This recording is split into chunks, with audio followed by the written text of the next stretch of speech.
But let's get to SU assistant coach Alan Griffin as we talk some Cuse basketball now. Griff, always great to have you on. How are you today? I'm doing great. How you guys doing?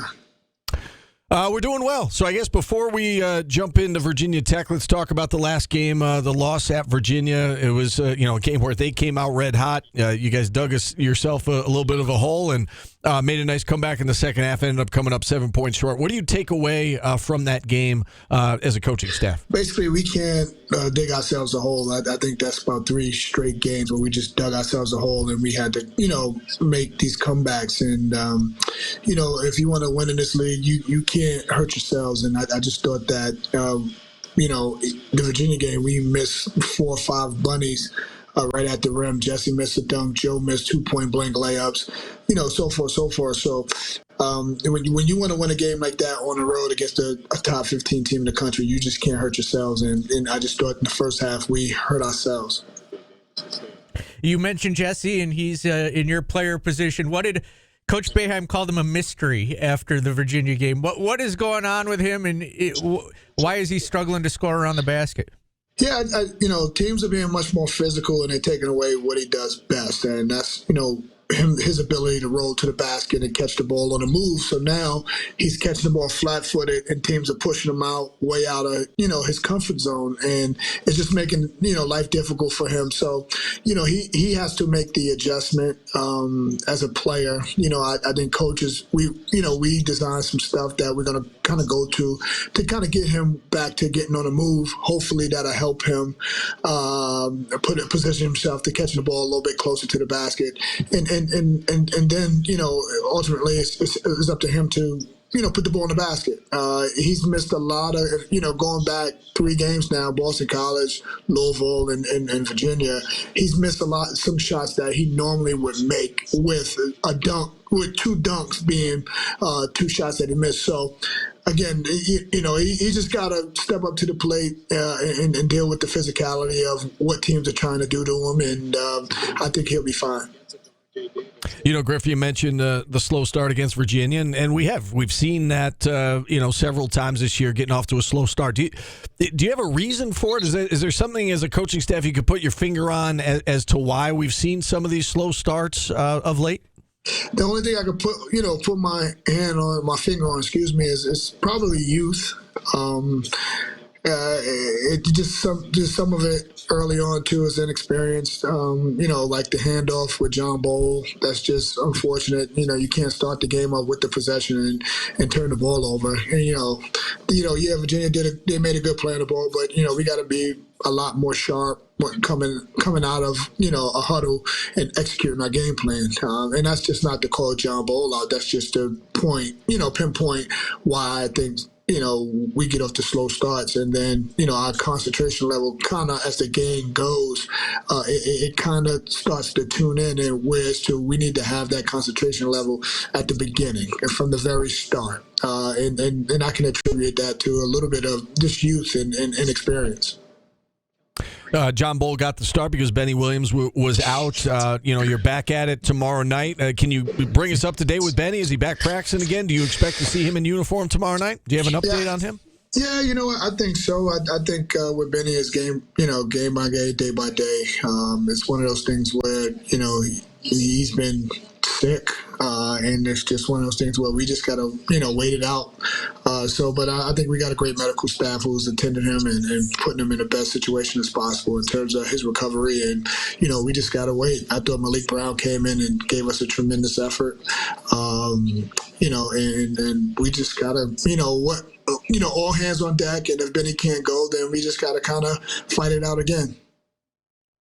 You mentioned Malik Brown providing some good minutes, and Justin Taylor going home and playing in front of the family and friends in Charlottesville. He did some good things. He's done some good things this year. Chris Bell made some shots. Are you seeing and Judah's been there all year, obviously. Are you seeing the freshmen, in your opinion, start to get to that point in the season where the cliche is they're not freshmen anymore? Are you seeing them starting to get more and more comfortable, and do you feel like they're progressing at the rate that you would like to see them progress at as a whole?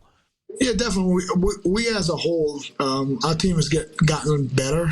And the one thing about it is that we need to continue to get better. We need to get a lot better, within the next couple of weeks because, we got some really good teams coming in here, and then we have to go on the road and play some really good teams. And it's one of those things where, again, with with all the young players, our antennas have to be up all the time and right from the tip, and that's just something that these guys are starting to learn and starting to figure out.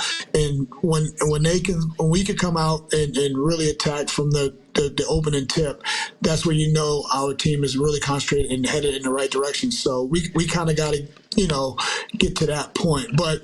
To answer your question a little bit too is I think a lot of those guys are getting better. They're not freshmen anymore. They got enough game experience. The guys that you talked about, and we just got to continue to keep getting better.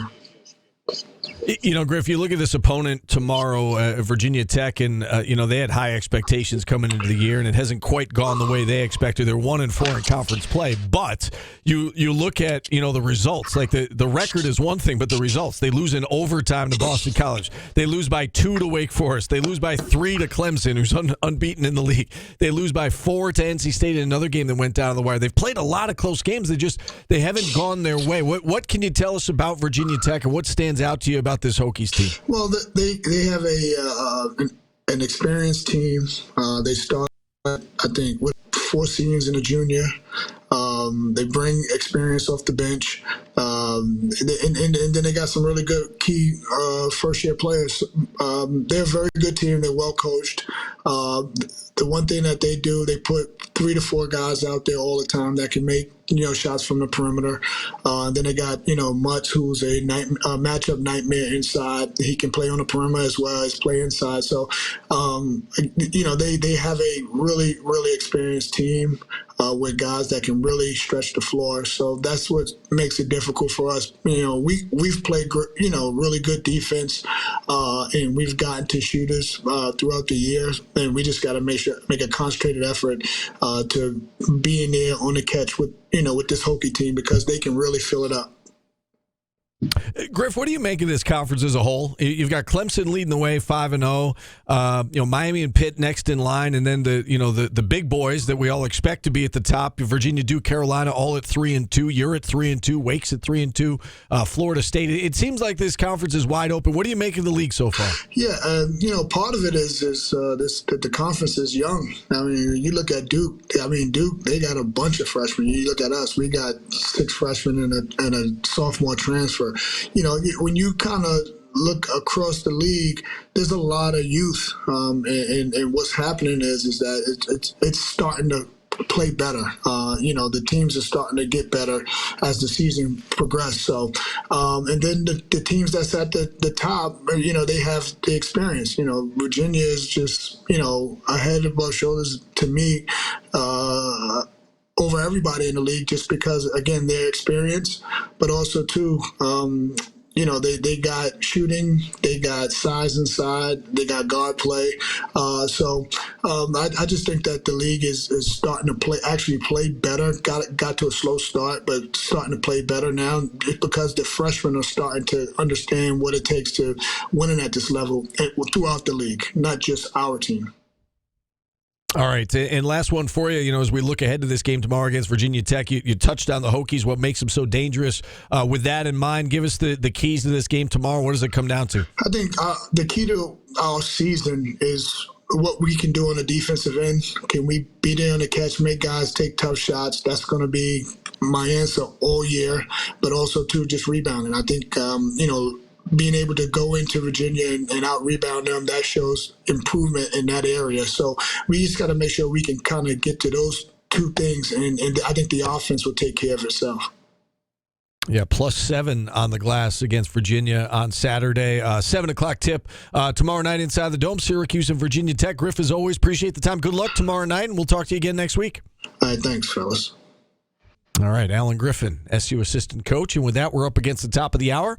Phone lines open until 1:30 at 315-437-7644. And stay tuned. We do have some tickets to give away coming up in hour number 2 to the game tomorrow. We're back after this on ESPN Radio.